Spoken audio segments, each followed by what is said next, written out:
ಇಲ್ಲಿ ಸಬ್ಜೆಕ್ಟಿಗೆ ಸಂಬಂಧಪಡದ ವಿಚಾರ ಕುಂಭಕ ಪ್ರಾಣಾಯಾಮದ ಬಗ್ಗೆ ನೀವು ಕೇಳಿದ್ದೀರಾ.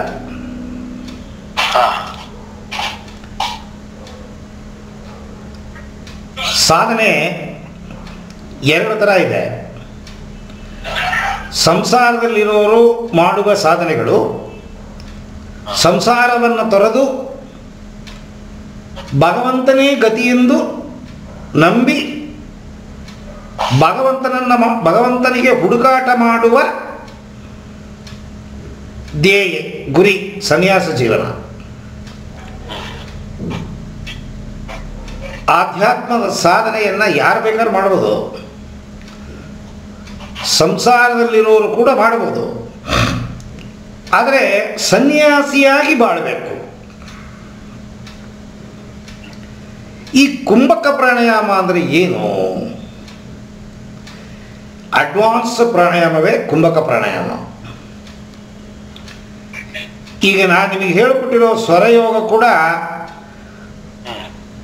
100% ಪಕ್ಕ ಸ್ವರಯೋಗವನ್ನು ಕಲಿಯುವ ರೀತಿ ನಾನು ಹೇಳಿಕೊಟ್ಟಿಲ್ಲ.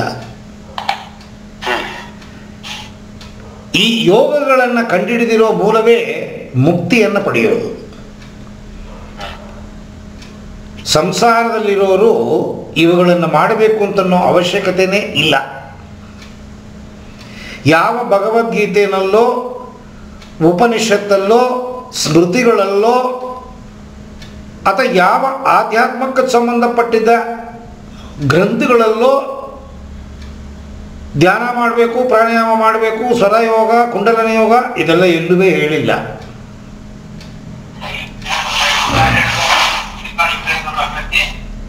ಅವರವರು ಮಾಡಿದ ಕರ್ಮಾನುಸಾರ ಅವರವರಿಗೆ ಜೀವನ ಸೃಷ್ಟಿಯಾಗುತ್ತೆ. ನನ್ನ 26ನೇ ವಯಸ್ಸಲ್ಲಿ ನನಗೆ ಮದುವೆ ಆಯಿತು.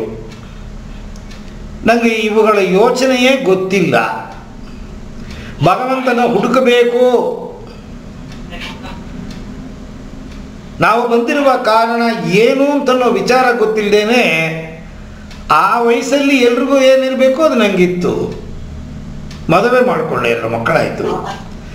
ಆದರೆ ನನಗೆ ಹುಟ್ಟಿರೋ ಒಬ್ಬ ಮಗ 26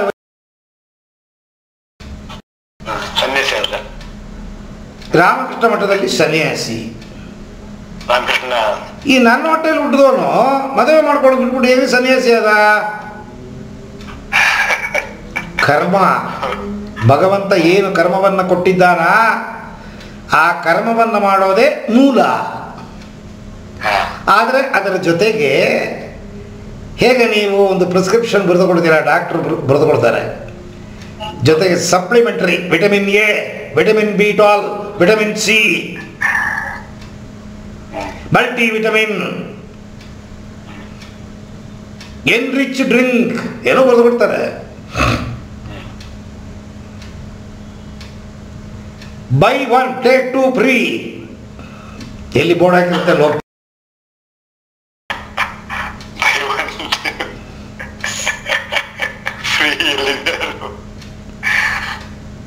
ಇದು ಸಂಸಾರದಲ್ಲಿರೋರಿಗೆ ಅಂತ ಭಗವಂತ ಮಾಡಿರುವ ನಿಷ್ಠೆ ವಿಧಾನ.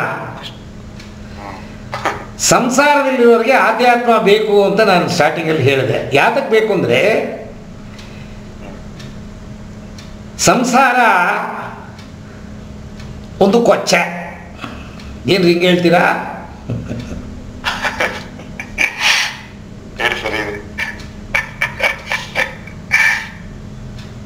ಅದೊಂದು ತಿಪ್ಪೆ, ಗಲೀಜುಗಳೆಲ್ಲ ಹಾಕುವ ಒಂದು ತಿಪ್ಪೆ.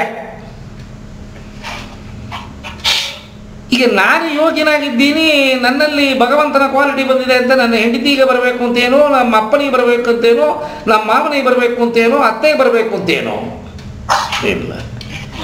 ಆದರೆ ಇವ್ರ ಮಧ್ಯದಲ್ಲಿ ನಾನು ನಿಷ್ಠೆವಂತನಾಗಿ ಬಾಳಬೇಕು ಅಂತಂದರೆ ಆಧ್ಯಾತ್ಮ ನನಗೆ ಬೇಕು. ಫಸ್ಟ್ ಕಂಡೀಷನ್ ಯಮ, ನಿಯಮ, ಆಸನ, ಪ್ರಾಣಾಯಾಮ, ಪ್ರತ್ಯಾಹಾರ, ಧಾರಣ, ಧ್ಯಾನ, ಸಮಾಧಿ. ಇದರಲ್ಲಿ ಬ್ರಹ್ಮಚರ್ಯ, ಯಮ ಸೆಲ್ಫ್ ಡಿಸಿಪ್ಲಿನ್, ನಿಯಮ, ಸೆಲ್ಫ್ ಕಂಟ್ರೋಲ್. ಒಂದೊಂದರಲ್ಲೂ 5 ಟಾಪಿಕ್ ಇದೆ. ರಾಜಯೋಗದಲ್ಲಿ ಬರುತ್ತೆ ಇದು. ರಾಜಯೋಗ ಒಂದು ಕಲಿತುಬಿಟ್ರೆ ಬೇರೆ ಯಾವ ಯೋಗವೂ ಬೇಡ.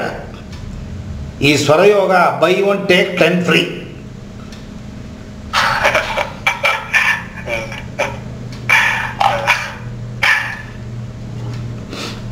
ರಾಜಯೋಗದಲ್ಲಿರೋದೇ ಸ್ವರಯೋಗದಲ್ಲಿ ಕೂಡ ಇದೆ. ಆದರೆ ಎಲ್ಲನೂ ನೀವು ಕಲಿತೀನಿ ಮಾಡ್ತೀನಿ ಅಂತಂದರೆ ಈ ಸಂಸಾರ ಜೀವನದಲ್ಲಿ ಇದೆಲ್ಲ ಮಾಡೋಕ್ಕೆ ಸಾಧ್ಯವಿಲ್ಲ. ಲಿಮಿಟಾಗಿ ಏನು ಮಾಡಬೇಕೋ ಅದನ್ನು ಮಾತ್ರ ಮಾಡಬೇಕು.